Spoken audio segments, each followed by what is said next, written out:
Hello and welcome. This week we are joined by the amazingly talented and hilarious funny writer and comedian Vannessa Jackson. We sit down to talk about Aziz Ansari's Intimate Moments for a Sensual Evening. Pour a glass of wine because it's time for Comedy Album Book Club.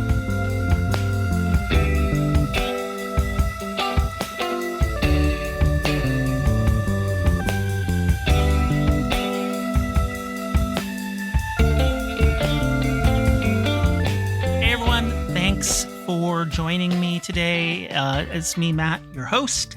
I have an amazing guest this week. You may know her from the New York comedy scene. You may know her from her time working at Tiger Beat or Black Lady Sketch Show, or even her work as a sketch writer on SNL. It is the incredibly funny Vannessa Jackson.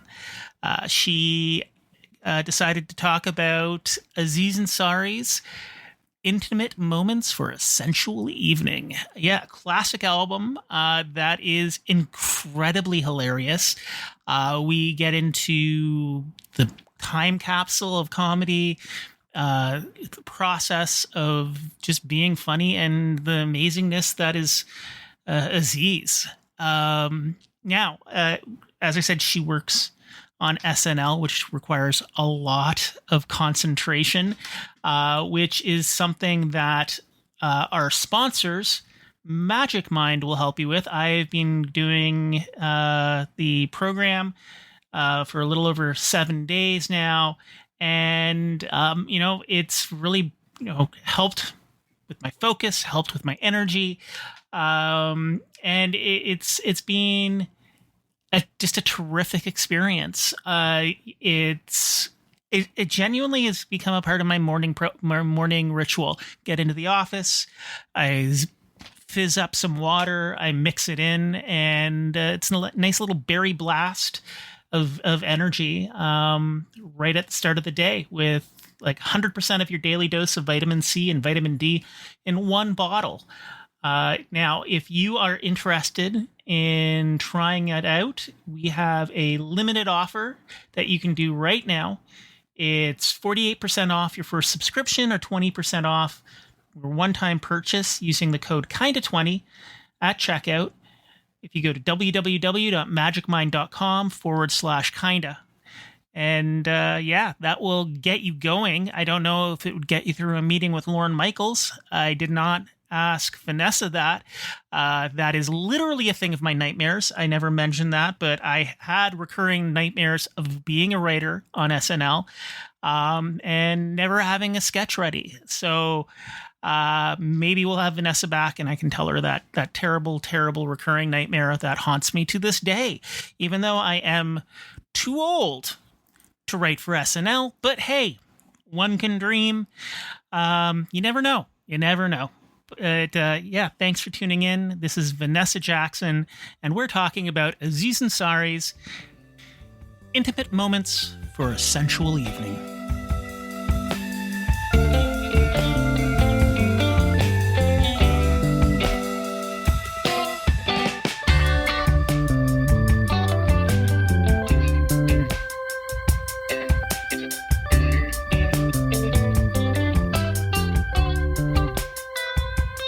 This next bit I wanted to do, it's something a little different. I played a character in this movie, Funny People, named Randy, who is a stand-up comedian. And when I did the movie, I wrote like some jokes for Randy, and I enjoyed doing them, and so I thought it'd be fun to do a little bit of Randy in the special. So we're gonna do a little bit where it's basically like, what would Randy do if he had a special? So give me a second, I'll be right back.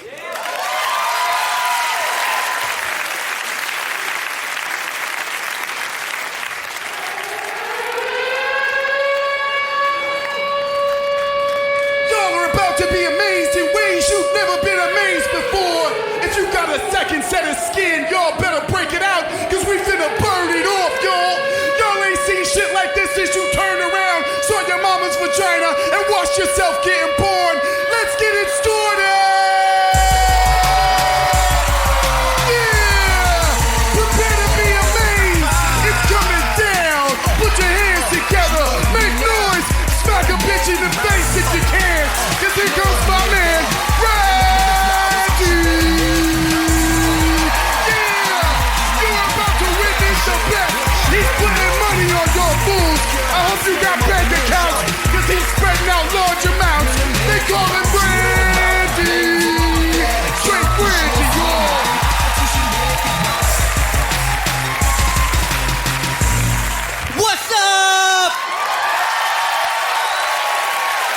My name is Randy with 8 A's. If y'all are ready to laugh your dicks off, let me hear you say yeah. I said, if y'all are ready to laugh your dicks off, let me hear you say yeah. All right, then it's Randy time. Let's do this shit. First joke. Oh shit, oh shit, oh shit, oh shit. What's up, Randy? It's time for another one of Randy's crazy fuck stories, aka a fuck tale. If y'all want to hear a fuck tale, let me go fuck tales. Ooh, ooh. Since you asked so nicely, I'll tell you one. I was hooking up with this girl recently in a fucking hot tub. And we're sitting there doing our thing, and it's going great. And eventually she's like, Randy, Randy, Randy, will you go down on me? And I was like, yes, I can definitely do that. But here's the thing, y'all. We're in a hot tub. So I had to do that shit underwater. So I hold my breath and I go down there. I'm just swimming around, looking for the pussy, looking for the pussy, looking for the pussy, looking for the pussy, looking for the pussy, looking for the pussy. Bam! I find it. I start doing my thing. It's going great. But eventually I'm like, damn, I can't hold my breath that much longer. I gotta come up for air. But this girl holds my head down under the water. That ain't cool, ladies. This guy knows what I'm talking about. This guy definitely knows what I'm talking about. But I came up for air and things are fine. But I kind of wish I would have drowned. Because that would have been the most baller death of all time. It'd be like, hey, Randy's parents, there's been a terrible cunnilingus accident. Yeah, Randy was eating pussy underwater. I know, it's awesome, but he's dead. I had this awesome headstone and be like, here lies Randy, he died while eating pussy. And then I have my handprint right there, and you walk by, the handprint will give you a high five. Ba-bam! Ba-bam! Ba-bam! Ba-bam!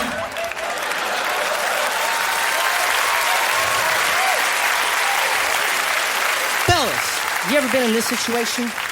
You got a girl back at your place, and she's down.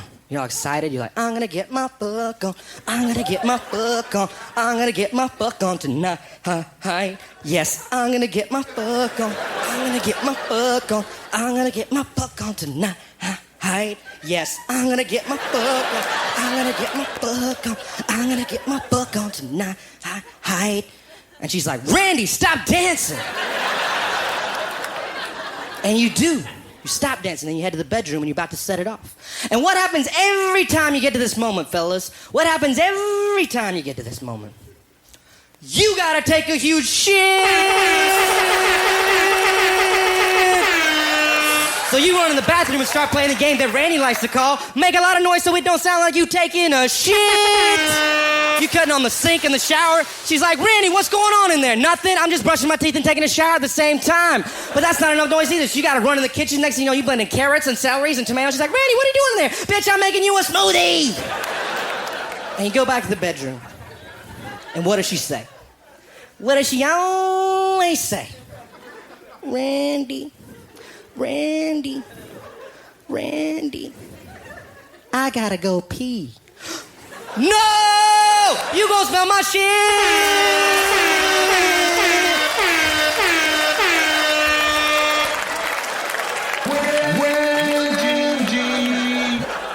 I was thinking about this the other day. You know what must be crazy?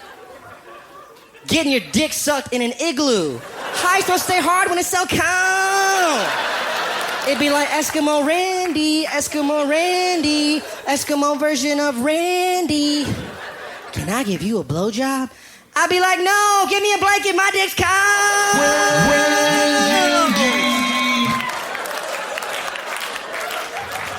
Nigga, knock that shit off. It's too cold. Fellas, do you know how to get your girl to do the crazy shit? I mean, the crazy shit? It's simple. You can't ask her in your normal voice. If I got a girl back in my place, I'm like, hey, let's have sex in my kitchen. She'd be like, no, Randy, no.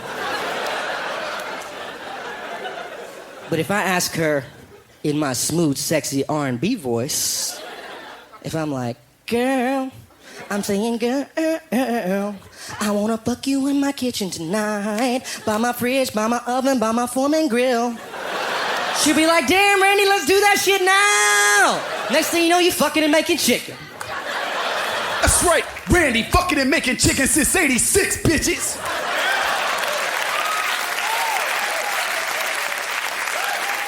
You guys like impressions?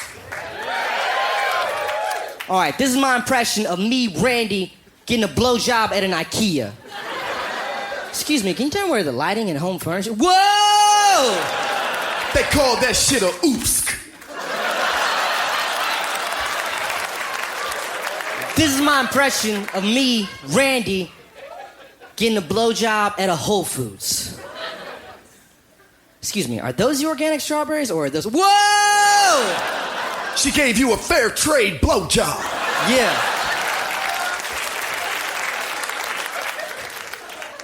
You guys now. Anybody shout out a suggestion, I'll do my impression of me, Randy, getting my dick sucked there. Go.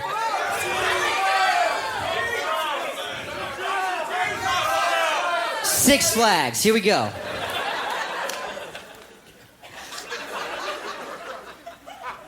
Excuse me, can you tell me where I can find the thing where where you roll the, what is it called? Skee ball! You must be this tall to ride Randy's dick.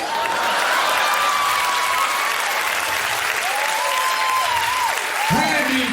Keep him coming, What else? Funeral?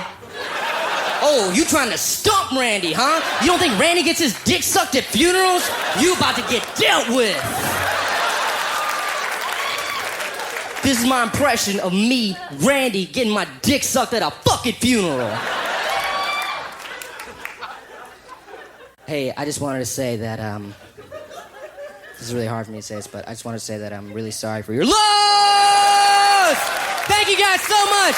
My name's Randy, y'all! Good night! Make some fucking noise for Randy! Straight up doing it to you every Get time! that money!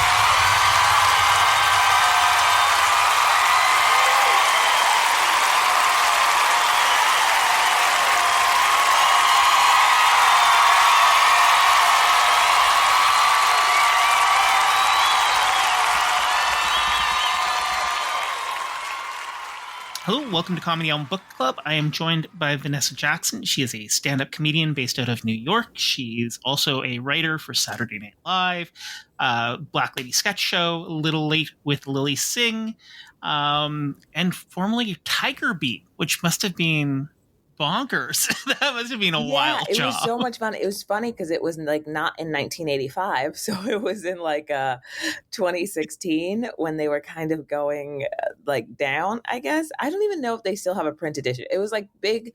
They were figuring out whether they were still going to do print or not print when I was there. But yeah, it was a lot of fun. A lot of just reliving my young adult years, which is cool. And my sister, and I talk about comedy stuff, she's like usually like, oh yeah, whatever. When I tell her that I spoke with the person who wrote for Tiger Beat, she's gonna lose her mind. Kindred spirits. That's awesome. Yeah. So you just wanted to talk about intimate moments for a Sensual Evening, Aziz Ansari's 2010 album.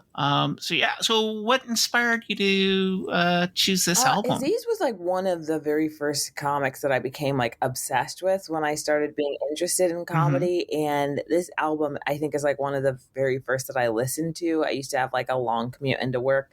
And so I listened to this album, and it's like, even to this day, it still makes me laugh super hard. And like when you're around so much comedy, sometimes you become a little desensitized to it. You'll be one of those things where you're like, that's a funny joke. But yeah, I still like laugh out loud listening to his material. So yeah, it's one of my all-time faves.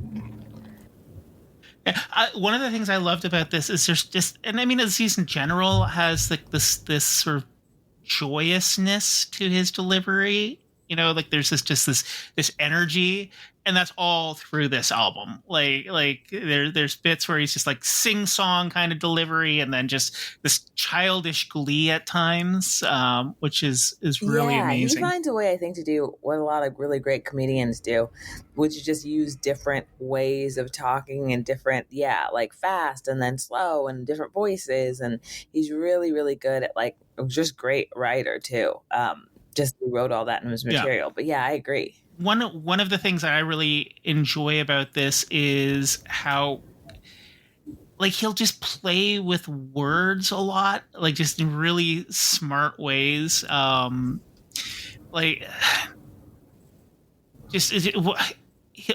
sort of just come at them from these like weird angles. So I love how he plays with words at times. Like there's that bit about the Simple Man cruise, where he's talking about the guy who's sort of using sort of old timey colloquialism, like you swing a cat and you'll hit a good guitarist. So it's like he knows how to find the funny within language really well. 100%. He's good at like also just. Obviously, comedy is all about the element of surprise, but like going places that you didn't think you were going to go with it, I think is amazing. Do you have a favorite bit or a favorite joke from the album that really resonates with you?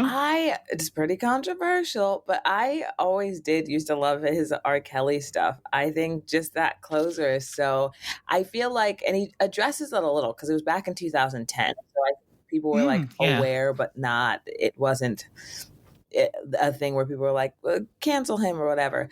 But so he goes fully into just like how he was at a concert, and like you really kind of forget almost that it's Aziz talking and not him, because he's really good at, and he's obviously not doing like a tried and true impression, you know what I mean? He's not like an impressionist, but I think that's what's so good about the bit is like he does his own version of who R. Kelly is, which is so funny, and just the way he like sings the things and stuff, it's just hilarious to me.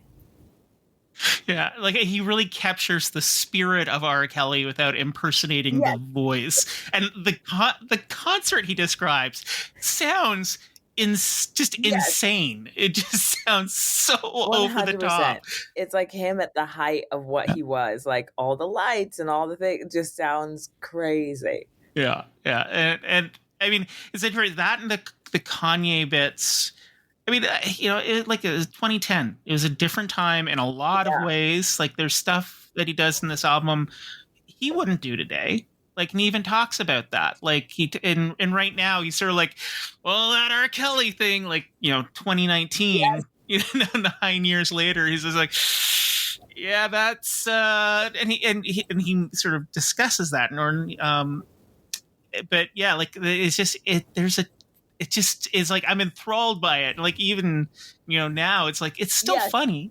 It kind of reminds me a bit of the crazy that and the Kanye West stories remind me of the Dave Chappelle Prince story with the basketball and pancakes. Like just. It's so bonkers, but it's so 100% true just by the nature of the bonkersness. Yes, 100% that you're almost so bought in because you're like, this is so ridiculous. Yeah. Yeah. And one of the things I also find really great is like, how he talks about his cousins Darwish and Harris. There's this like, it's, and I mean, again, like in right now, he kind of goes back and he's like, I wouldn't have made those jokes now. And it did impact Harris to the point he became a gym rat in a lot of ways. But it's clearly like I'm an older brother, and I teased my brother because I loved him so much. And I mean, I wouldn't do it to anybody else, but it kind of had that sort of energy to it where it's like, oh, he's being a nightmare, but it's because he loves Harris so much that he's sneaking into his school Facebook Yeah, which is so group funny. kind I of think thing. that's also like the trouble sometimes with being a comic is you're taking these stories from your life and in some ways you're forgetting like, oh, these are about like real people obviously in my life and how does it affect them and well, how much can I say Yeah. about them? Because yeah, you're a lot of times you're just leading with the comedy of it all and then you're like, oh, wait a second. Yeah. And what I guess, and also, it's one thing when you're like in a comedy club in New York or LA telling these jokes. It's another thing when you're on a stage recording an album and a Yes, special. 100%. It's like completely different Yeah. stage there. Putting it out in the world is Yeah. crazy. Yeah. Now, have you ever had like in the Kanye West story, he jokes about how like Kanye was like, tell some jokes, tell some jokes. Have you ever had anybody do that to you or like, oh, tell us one of your jokes? That did kind of crack thing? me up because I feel like that is the tough part about comedy all the time. It seems in theory that it's obviously just a person standing there with a mic, like telling jokes.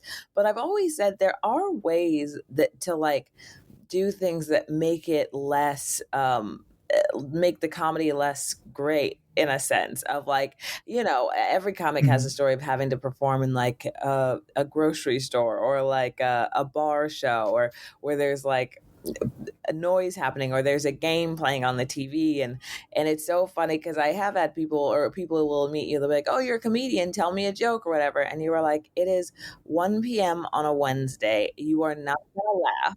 You know what I mean? And I get it in theory, people are like, oh yeah, you can laugh anywhere, and a really great comic, you can get people to laugh, but there are some circumstances where you're like, you don't even know, like the odds are stacked against me and everything I say can and will be used against me later.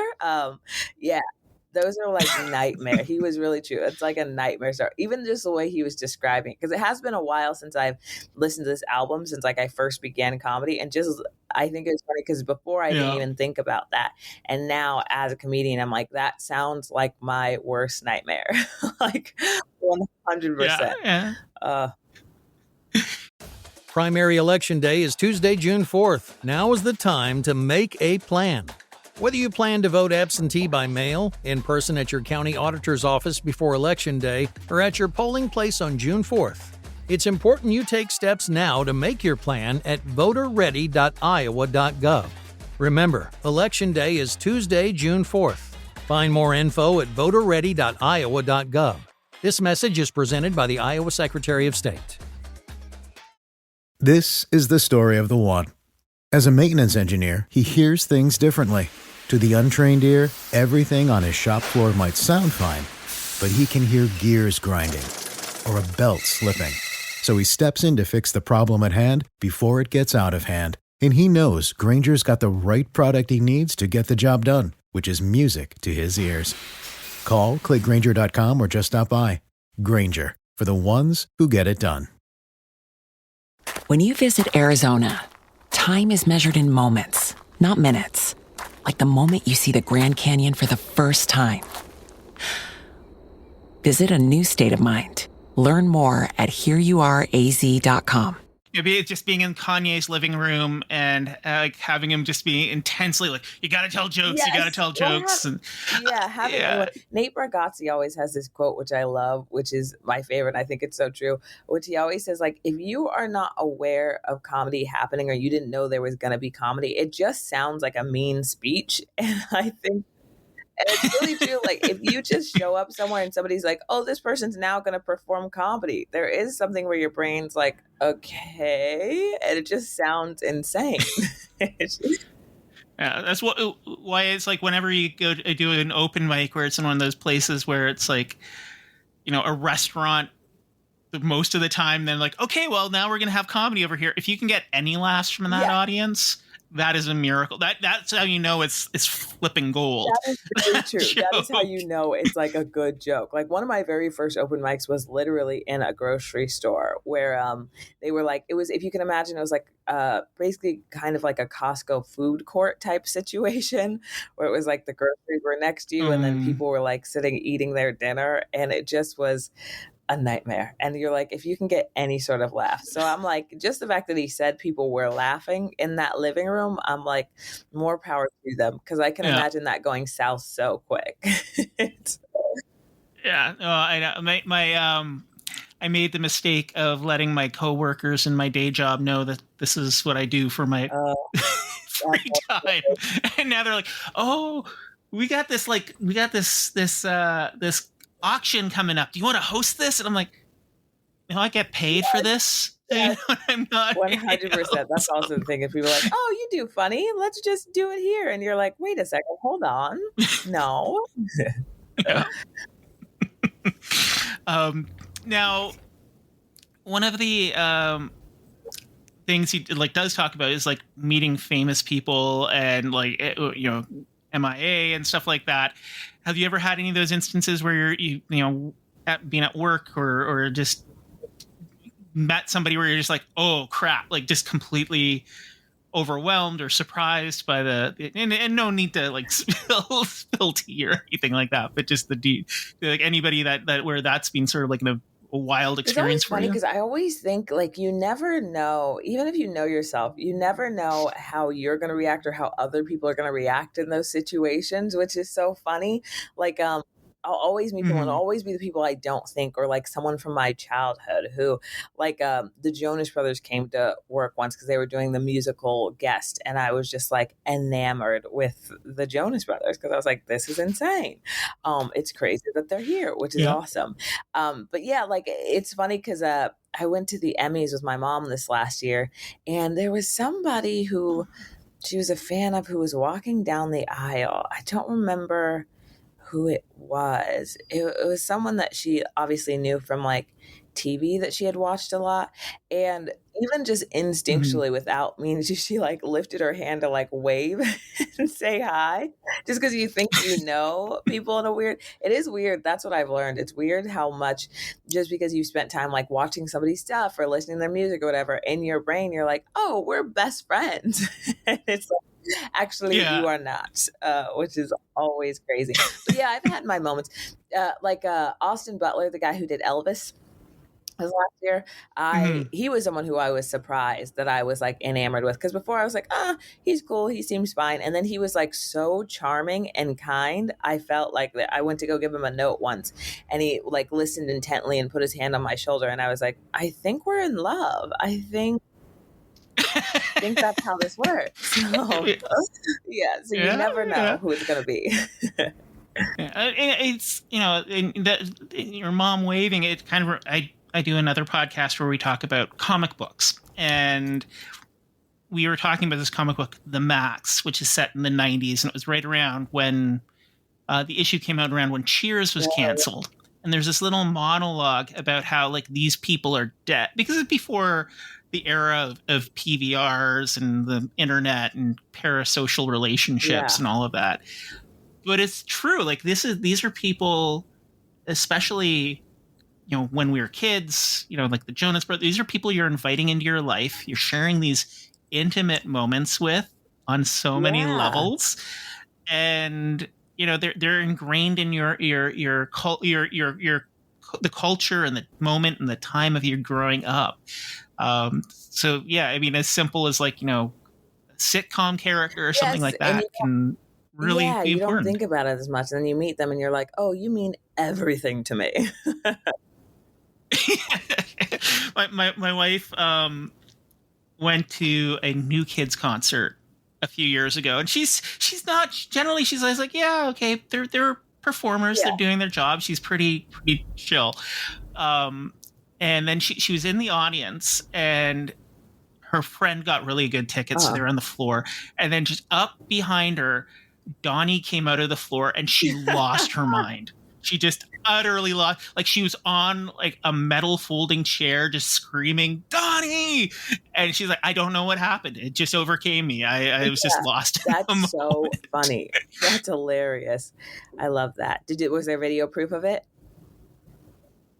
No, I wish, because I obviously wasn't there. Like my only encounter, I'm like an old crusty goth guy. So my only encounter with New Kids was like when they were wearing a Bauhaus shirt back in the music video. So I'm like, they're not for me. My sister, yeah, she was into them, but that's hilarious. No.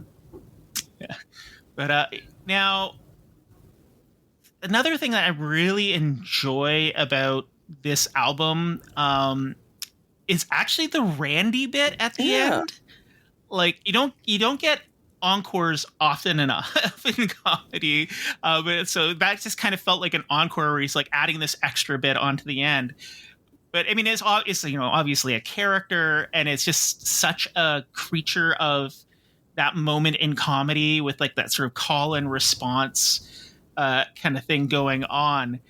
But it's just like it's so like such an over the top impersonation of like that raunchy comedy style. It was, and we've all seen that guy at the mic or at the show where it's just like, okay, we got to listen to his sex stories for like the next 10 minutes. 100%. What I loved about that though too was it felt like, I love anything where it feels like a time capsule, like you captured a moment in time, because I don't actually really remember that film and I don't remember that character at all. And so it's one of those things where I'm like, to be able to work that out in like clubs or theaters or whatever, it obviously had to be like huge at the time, and people were like, we know what you're talking about, we love this kind of a thing. And so it really did feel like it captured like a moment in time that has never existed. Like it's also one of those bits where if he went out and did that now, people would just be so confused, or like, so much of it couldn't exist. And also it was interesting too, because we're in a time where like comedy movies are less, are fewer and farther between. And so it also was like, there was a time where everybody watched a movie and everybody had seen it. That's crazy. What a novel idea. And I mean, I love the way he's able to tag jokes is just so brilliant. Like there's like a bunch of jokes, and like the Randy one, they're very obvious because it's like, the Yoopsk, and like just that had me laughing so hard. And fair trade, you must be this tall. Like these are just like, this is like an exclamation mark on every punchline, just because it's just like adding another boost. But it's all throughout there. He's so good at knowing when to just like add that little extra juice and what will do it. 100%, which is so cool. Yeah.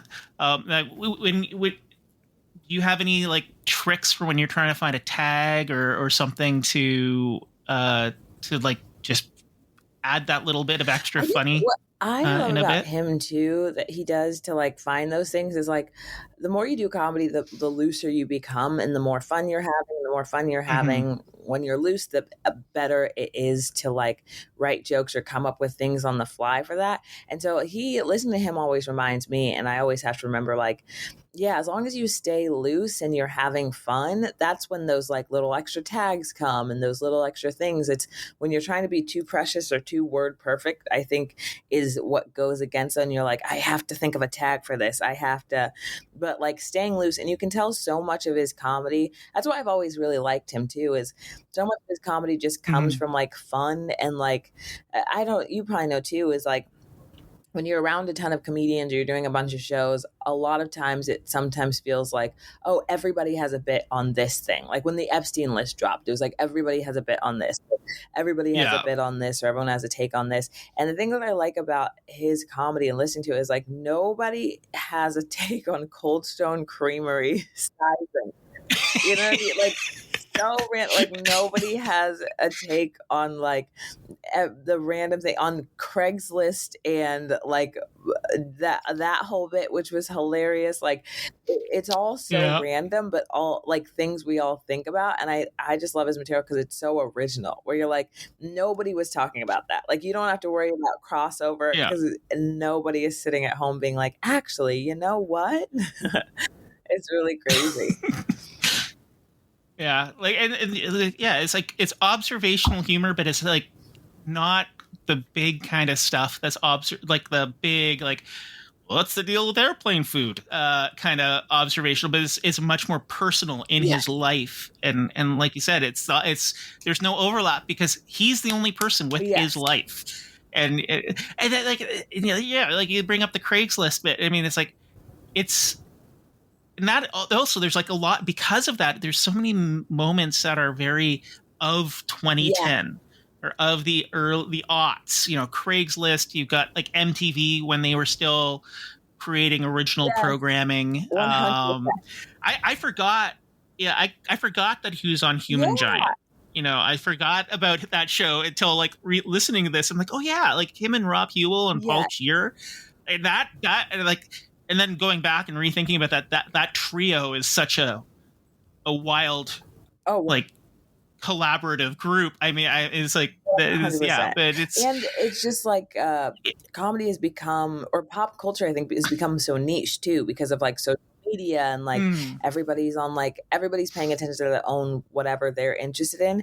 And so I also felt like it was kind of cool because you're right, it's like a whole look at like what we were all consuming as a culture. There was like things where it's like everybody in the room knows what you're talking about because we're all watching MTV and we're all being like, what is happening? Or we're all doing this. We're all talking about Craigslist right now. And I thought that was really cool too. Because I just feel like that doesn't exist as much anymore. There's not as many things that we all are consuming at the same time. Yeah. And I think, it's on that thread, like, I mean, people, like a lot of people go on about cancel culture and like comedians like, oh, it's so hard to be funny now. And it's like, it's not. You just need to know the room. And I think that's harder now because of this, because we're so fragmented.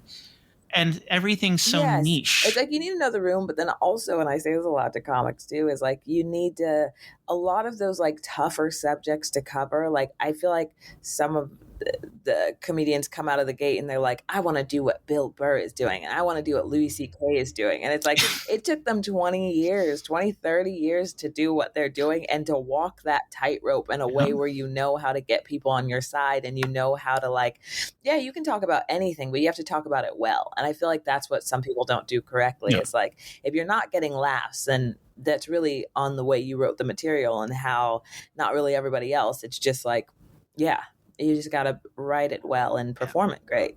And he goes so dark so often in this album. And I think this kind of speaks to what you're saying there about walking that rope.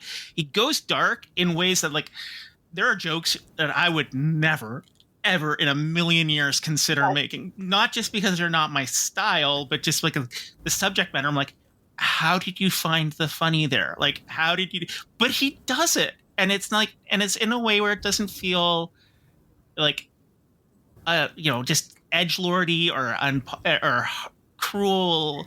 It's just this finding the silly in a way that I'm just like so mind blowing. It's not even like shock value. It's literally, and I think a lot of those things he does are genuinely things people are thinking. Like him talking about like the kid's dad leaving him with him, and it's just like, you're right. Like he is a grown man at a dinosaur museum talking to a kid, and obviously his intentions were fine, but like just the fact that somebody's dad would be like, keep talking to your friend is insane. And it's funny because it's like, for him to even draw that and be like, if I was somebody who had bad intentions, like your dad doesn't care about you. That's like one of the funniest bits. It's hilarious. Yeah. And again, another one where he knows how to tag it, like that little. I won't say it on here because I don't feel comfortable even saying the tag, but it's just like, I'm like, that is hilarious. That is like the slam dunk of that bit, where it's just like, it's exactly what it needed just to take it to the next level. It's great. And I love. And another thing too I love is just like how he involves the people in his life, like his roommate. His Craigslist roommate bit, where it's like, and we've all had a crappy roommate. It's universal but specific at the same time, because it's like we've all had that crappy roommate, but this is how his crappy roommate was. Which is just, it's great. He really finds a way, which I love, to fully bring you in and go, this is my worldview and this is insane. And even the guy just like when he says like taking tuna shots and like you can visualize that and you're like, that is so gross. To live with somebody who thinks that's okay is crazy. And I'm imagining "My Heart Will Go On" is the flautist's version of Wonderwall, like just the song they break out when everybody is like, "Oh, look at me, I'm really good at this." 100%. That's exactly what it is. It's so fun. Now, one of the things I do like too about just Aziz in general is he's not complacent in his comedy. Like, he does sort of grow from it, because like a lot of these threads he did return to in Right Now, and how, you know, some of the stuff that he's done over his career is like, it's not the same time, which just comes back to, you know, what you're saying about it being a time capsule, you know. And, you know, is there any joke that you look back on and go, not that it was like, oh, I couldn't tell this today, but like, oh, that was really me in that moment. Like that was my life in a nutshell in that one joke that I can't tell anymore, or? Oh, no, not that you necessarily can't tell, just that it's just like that, like, a joke that sums up you in that moment there. Like I have a joke about, you know, getting older and you know, just the wheels coming off of the car, as it were. But like, do you have any jokes like that where it's like, you know, I'd imagine like his like the Randy stuff being that time capsule? Yes. Kind of thing. I have kind of both of what I was saying too, is a joke that I really like and felt like was a time capsule, but also for some reason stopped working. And not even because it was like bad, but it might just the way I approach it now. But I had a joke about how the reason that I'm single is because I always try to date like nice and creative guys, except for nice and creative guys are into guys. And which I always love too. And then I think people at a certain point, it's one of those things that I probably have to rewrite just to help people understand that I'm talking about it's a positive thing. But I always like that, because it is true. I always like the artistic, like creator type, but that's always sometimes the most flaky version of men. It's interesting, like how just things shift. Like a joke that works for years. I mean, it's kind of like, you look at Seinfeld. He's like, "Oh, well, I told this joke and they didn't laugh." I'm like, "Yeah, because you're telling it to 20-year-olds in 2020, not 20-year-olds in 1989. They're different 100%, creatures." yeah. Now. And also, I think sometimes the problem lies within you, because I think the tough part about comedy and what you were just saying is sometimes there's a joke that you have that represents you at a certain time in your life, and then you kind of try to tell it years later or whatever. And it's always fascinating to me. The audience can kind of feel if it's not true to you, or if there's like a disconnect, or you're not really connected with the emotions of that joke anymore, and you're just kind of telling it just to tell it or to like fill time. That's the most interesting thing, is where you're like, oh yeah, I don't feel that way anymore, but I'm still saying these words. And sometimes jokes just don't work anymore, because they're like, you know, we know you don't feel that way because we didn't feel it when you said it. So yeah. It's like comedy and in general, and stand up in I find in specific, is such an intimate give and take. Like, you know, sketch is incredible and it is one thing. Improv is incredible and it's a different thing. But of the sort of variations, I find that, you know, stand up, because you're connecting in such a personal way, you're giving so much more, but you're also taking that much more from the audience in a lot of ways. 100%. That's absolutely true. It's like a one-sided conversation, but it is a conversation. That's why it's the hardest if like a crowd isn't going along with you, because you're like, oh, now it feels like I'm just talking to nobody. Like I saw Chris Redd a couple of years back at Comedy Bar in Toronto, which is, I'd say it's the closest thing that Toronto has to the Cellar kind of thing. Like it's where like the best comedians go, and it's not a corporate kind of environment. It's very like indie kind of vibe.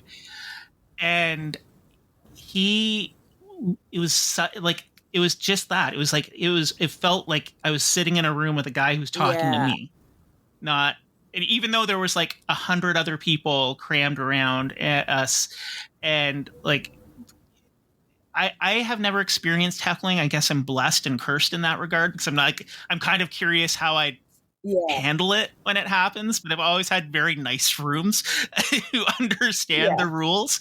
But like, and he had like one of those the worst hecklers, the nice hecklers, the kind of that are just like super fans.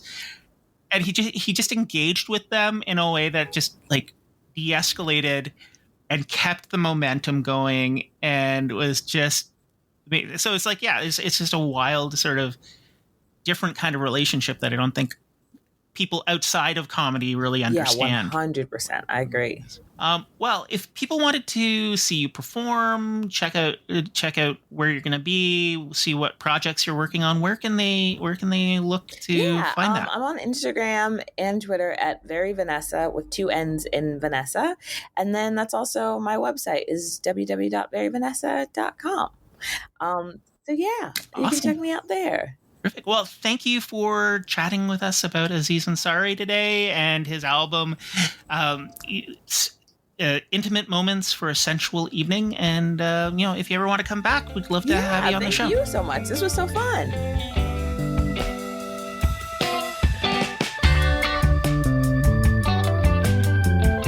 You've been listening to Comedy Album Book Club, a Far From Here Comedy and ShowbizMonkeys.com co-production. Music today was performed and produced by Glenn Bouchon, Tim Matthews, Edith Falkenberg, and Jim Spruill, also known as the Something Something Quartet.